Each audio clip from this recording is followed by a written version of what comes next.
추미애 당대표의 속개선언으로 더불어민주당 제176차 최고위원 회의를 속개하겠습니다. 네, 회의를 속개합니다. 추미애 당대표의 발언이 있겠습니다. 어제는 고 박종철 열사의 31주기였습니다. 오늘은 학침이 업하고 죽었다는 박종철 고문치사 사건이 세상에 알려진 날이기도 합니다. 진실은 반드시 드러나며 거짓은 반드시 진실해낸 나라가 고 박종철 열사가 꿈꿔왔던 정의로운 민주주의 국가였을 것입니다.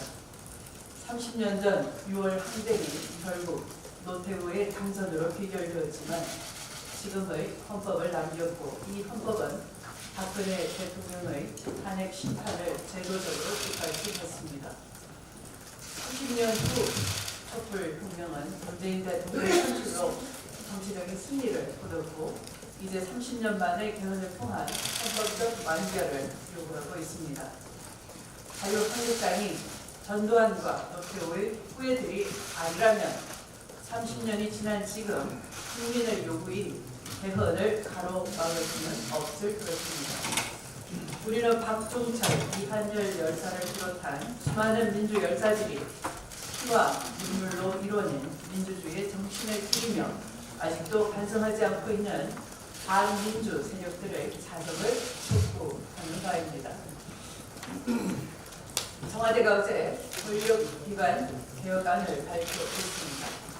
개혁안은 지난날 무소불위의 권력을 행사해온 국가 권력기관을 바로 세워 국민을 위한 기관으로 탈바꿈시키겠다는 것입니다.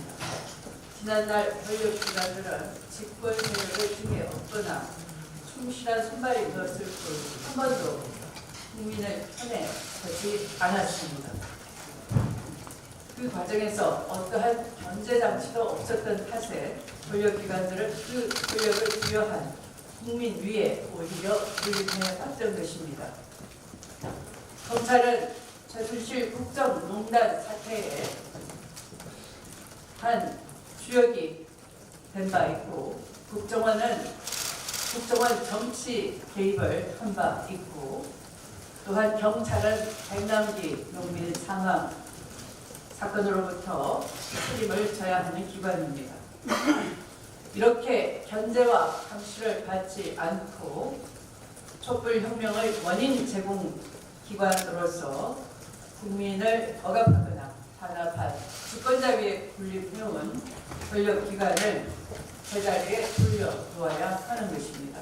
그것이 잘못된 권력을 바로 잡아달라는 국민의 준엄한 명령이고 정치권에 던져진 과제이기도 한 것입니다. 그런데 이것을 권력기관 힘빼기다라고 잘못 지적하는 것은 마치 촛불혁명이 준 시대 과제를 잊어버렸거나 엉뚱한 데 힘을 써온 권력기관의 잘못을 덮어주려는 의도라 보여지는 것입니다. 자유한국당과 야당도 권력기관의 개혁을 바라는 국민의 준엄한 요구에 부응해 국회 사개특위 논의에 성실히 임해 줄 것을 촉구합니다. 박근혜 정부에 이어 이명박 정부까지 국정원 특수활동비를 상납받은 것으로 알려졌습니다. 박근혜 정권이 관행이었다고 발뺌하던 것이 바로 이명박 정권의 관행이었구나 이렇게 드러나버렸습니다. 겉으로는 안보 맞는 정권을 외쳤지만 결국 안보의 천병인 국정원의 예산을 횡령해 왔다는 점은 도저히 용서하기 어려운 범죄인 것입니다. 그럼에도 아직까지 이명박 전 대통령 측은 모르쇠로 일관하고 개인의 일탈 정도로 생활을 하고 있습니다. 다스의 비자금, 아랍에미레이트와의 비밀 계약, 국정원의 특활비의 비밀 상납, 이 정도면 MB 정권은 3비 정권이다 그럴만 하겠습니다. MB 정권은 하면 할수록 더욱 비리가 쏟아질 것입니다. 왜 이명박 정권이 원세훈의 국정원을 내세워 안국같이 지내던 박근혜 후보의 당선을 도왔는지 그것이 MB 정권이 저지른 각종 비리와 부정 축제를 감추기 위한 것이었는지 그 실체를 사법당국은 성역 없는 수사로 밝혀내야 할 것입니다. 말씀을 마치겠습니다. 네, 오원식 원내대표의 발언이 있습니다. 추미애 대표께서도 말씀하셨습니다만 저도 한마디 보태겠습니다. 박종철 열사의 제31주기 추모식이 어제 있었습니다. 고문과 폭력에 의한 22살 청년의 죽음은 독재정권의 야만성과 잔악성을 드러내고 우리 사회의 양심을 일깨웠습니다. 박종철 열사 고문치사 사건은 유월항쟁은 물론 민주적 헌법을 쟁취하는 원동력이 되었습니다. 지난주 원내대표단도 단체 관람을 했습니다만 최근 영화 1987에 대한 열기가 뜨거운데 우리가 잊지 말아야 할 것은 민주주의와 인권, 정의를 향해 뿌려진 수많은 이들의 희생과 용기, 특히 여전히 남아있는 숙제인 민주주의의 실질적 완성과 진전을 위해 보다 과감한 변화와 개혁에도 속도를 내야 할 것입니다. 이것이 바로 수많은 박종철과 이한열들이 꿈꾼 국민이 주인이 되는 새 세상을 여는 길이자 살아남은 우리에게 주어진 마지막 책무이자 의무라고 생각합니다. 이는 촛불혁명으로 국민 주권 시대를 개막시킨 국민의 요구이자 명령이기도 합니다. 이런 측면에서 어제 청와대가 발표한 3대 권력기관 개혁 방안은 그 방향과 목표가 대단히 바람직하다 생각합니다. 군사 독재 정권은 물론 지난 이명박 박근혜 정권 하에서 자행된 일부 권력기관의 일탈과 범죄적 행위들은 민주주의 기반을 송두리째 흔들었습니다. 특히 이러한 일들이 가능했던 배경은 이들에 대한 민주적 통제 장치가 부족했기 때문입니다. 따라서 이번 개혁안의 핵심은 견제와 균형이라는 민주적 대원칙 하에 각 기관의 작동 방식을 민주화하여 권력 남용을 원천 봉쇄하겠다는 것입니다. 이는 민주주의의 기반을 단단히 하는 첫걸음이자 그간 국민 위에 군림해왔던 권력기관들을 국민에게 돌려드리는 시작이라 할 수 있을 것입니다. 검찰과 경찰, 국정원은 이번 개혁안은 국민이 준 마지막 기회라 생각하고 뼈를 깎는 성찰과 개혁에 나서야 할 것입니다. 우리 국회도 이 같은 개혁의 물결에 적극 동참해야 할 것입니다. 검찰을 정의롭게 하고 경찰을 인권의 지팡이로 삼으며 국정원을 안보의 파수꾼으로 재탄생하게 만드는 개혁은 여야를 떠나 국회에 주어진 책무입니다. 마침 지난주 사개특위도 1차 회의를 시작으로 본격적인 활동에 들어갔는데 다시 한번 말씀드립니다만 이번 개혁의 본질은 국가 권력을 국민에게 돌려드리는 것이기 때문에 야당이 우려하는 부분에 대해서도 논의 과정에 충분히 협의하여 야당의 의견을 적극 반영하겠다는 말씀도 함께 드리죠. 국회 일정과 관련하여 한 말씀 더 드리겠습니다. 지난주 구성이 완료된 국회 개헌 정개특위가 오늘 첫 회의를 열고 본격적인 활동에 들어갑니다. 개헌 시기와 내용, 정치제도의 개혁 등 여러 사안에 있어 분명 이견이 있습니다만 원칙과 순리에 따르면 얼마든지 조속한 타결이 가능합니다. 특히 지난 1년 동안 활동했던 기존 개헌특위와 정개특위에서 충분한 논의와 토론이 있었던 만큼 크게 시간을 끌 필요도 이유도 없다고 생각합니다. 이번 정개특위가 단지 개헌 저지용 시간 끌기나 정치개혁 발목 잡기용 방패막이로 악용되는 일이 없도록 야당의 협조를 거듭 당부드립니다. 당리당략을 떠나 국민과의 약속을 지키고 우리 국회가 민의의 전당으로서 그 책임을 다할 수 있도록 여야가 함께 노력하자는 말씀을 드립니다. 모처럼 만에 부는 남북 간 훈풍에 힘을 보태고자 말씀드리겠습니다. 오늘 열릴 북한 예술단 파견과 관련한 실무회담은 지난 남북 보육금 회담의 합의사항을 이행하기 위한 첫발을 떼는 것이라 할 수 있습니다. 오늘 논의가 남북 합동 공연 등 의미 있는 진전을 이루어 평창올림픽이 평화올림픽과 함께 문화올림픽으로 이어져서 남북 간 진정한 화합의 장이 되기를 기대합니다. 오늘 논의를 시작으로 우리 정부가 제안한 차관급 실무회담도 조속히 개최되어 대표단, 선수단, 응원단 파견 등 북한의 평창올림픽 참가와 관련된 전반적인 합의가 이루어지길 원합니다. 그런데 한 가지 안타까운 점은 일부 야당의 마타도어식 주장으로 모처럼 만에 불고 있는 남북 간 대화의 훈풍에 찬물을 끼얹고 있다는 것입니다. 평창에서 피오를 평화의 기운이 한반도 전체로 이어질 수 있도록 야당의 적극적인 협조를 당부합니다. 이것이 우리 국민 모두가 바라는 일입니다. 여당은 남북 간 논의가 순조롭게 이루어질 수 있도록 총력 지원할 것이며 향후 남북 고위급 회담 합의 사항의 온전한 이행과 한반도 평화 정착을 위해 최선을 다해 나갈 것입니다. 제가 정치를 하며 가장 중요시 생각하는 것이 현장에 답이 있다는 것입니다. 오늘 원내대표당 그리고 정책위 의장단 등 원내 지도부는 지난주 예고했던 대로 대한상공회의소를 시작으로 사회적 대타협을 위한 경청을 시작할 것입니다. 다시 강조드립니다만 국민이 체감할 수 있는 변화를 이끌기 위해 산적한 민생 현안을 풀고자 지혜를 모으자고 하는 것입니다. 더불어민주당은 향후 각 경제 주체들의 의견을 수렴해가며 차분하게 사회적 갈등을 줄여 나가면서 민생 문제를 풀도록 최선을 다해 나가겠습니다. 오늘이 그 첫걸음입니다. 2월 국회가 시작하기 전에 각 경제 주체들의 호칭을 듣고 이를 바탕으로 모두가 상생할 수 있는 방안 마련을 위해 국회가 앞장서고자 하는 것입니다. 마침 노사정의 사회적 대화 또한 회복될 조짐이 보이고 있는 만큼 오늘부터 시작되는 만남이 사회적 대타협의 마중물이 되고 제도화될 수 있도록 최선을 다하겠습니다. 국민 여러분들께서도 많은 관심 가지고 응원해 주시기를 부탁드립니다.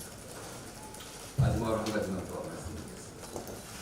어제 오후 5시에 서울 인사동의 한 식당에서 여야 원내대표, 더불어민주당의 저와 김동철 국민의당 원내대표, 오신환 바른정당 원내대표, 노회찬 정의당 원내대표, 이렇게 여야 원내대표와 임종석 비서실장이 UAE와 관련해서 회동이 있었습니다. 임종석 실장은 UAE 관련 오해에 따른 정쟁적 상황을 종식시키기 위해 설명 가능한 범위 내에서 성실한 설명을 하였고, 참석한 각 당 원내대표들은 대체적으로 대통령이 연두 기자회견 시 언급한 내용들이 현 상황의 기본 줄기임과 이해할 수 있는 정도임을 확인했습니다. 국익과 관련된 민감성을 감안함과 동시에 현재 진행 중인 상황이므로 지켜보기로 했고, 필요한 경우는 추가적으로 논의하기로 했습니다. 이상입니다. 민홍철 15위원의 발언이 있겠습니다.